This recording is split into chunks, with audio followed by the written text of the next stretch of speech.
dowladda Soomaaliya ayaa gudoontay markab sida shixnada raashin gargaar ah oo ay soo dhiibtay dowladda iyo shacbiga wadanka Turkiga kaas oo soo gaaray dekedda weyn ee magaalada caasimadda ee Muqdisho.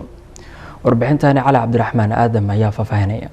13,000 oo tan oo isugu jira raashin nafaqaysan idawo ayuu sidaa markabkan kaas oo ah deeq ka timid shacabka Turkiga waxaana Soomaaliya soo gaarsiisay hay'adda Bishcas ee dalkaas.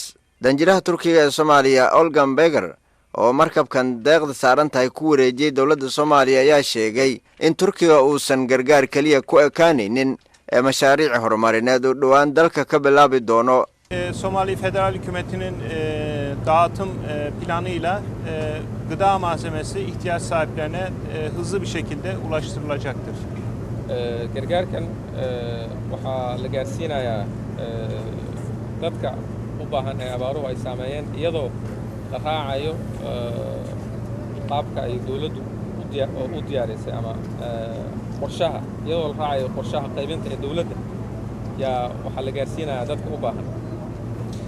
Bu kutsal Ramazan ayında Somalili kardeşlerimize yardım edebildiğimiz için oldukça mutluyuz. Inaan gargaarino ama caawimaad soo gaarsiino walaalaheenna Soomaaliyeed bishan barakaysan gudaheeda waxay noo tahay farxad. Sadece insani yardım alanında değil, önümüzdeki dönemde kalkınma projeleri alanında da Somali kardeşlerimizle birlikte sahada çalışmaya devam edeceğiz. gargaarka aan soo gaarsiinayno Soomaaliya ma ahan gargaar bani'aadamnimo hadduu alla idmo xilliyada soo socdaan waxaan rajaynaynaa mashaariic horumarineed inaan bilowno.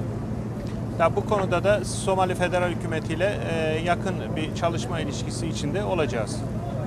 Arrimahan gargaarka iyo mashaariicda horumarineed waxaan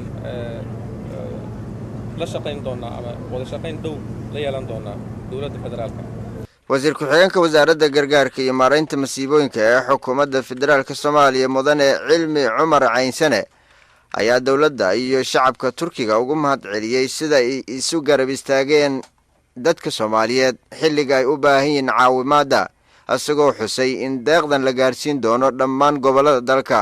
maanta halkan waxaan u joognaa inaan ka gudoono walaalaheen Turkiga ee Bishcas markab deeq oo ay noo soo dhiibeen markabkaas oo ay soo ururiyeen shacabka reer Turki oo ay soo marsiiyeen hay'adda Bishcas waxaan halkan maanta garab taagan safiirka Turkiga ee Soomaaliya. deeqdan oo ah deeq ka kooban 13 tan oo 1500 oo tan ay raashin yihiin oo loo qaybin doono loona qaybiyay maamulada dowladda dhexe xubnaha ka ah isteediyada loo qaybin doono insha Allah waxaana loogu talagalay dadka abaartu saameysay walaalaheena Soomaaliyeed. Turkigu waa dowlad waana walaalanahay oo mar walba nagala shaqeysa arrimaha gargaarka midka caafimaad.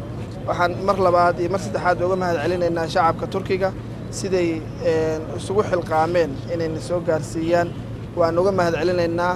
dowladda Turkiga ayaa waxa ay ka mid tahay dalalka sida weyn u caawiya dadka Soomaaliyeed ayadoo deeqdan ay ku soo aadayso xilli dad fara badan oo Soomaaliyeed ay u baahan yihiin gargaar bani'aadnimo. Cali Cabdiraxmaan Aadan, SNTV, Muqdisho.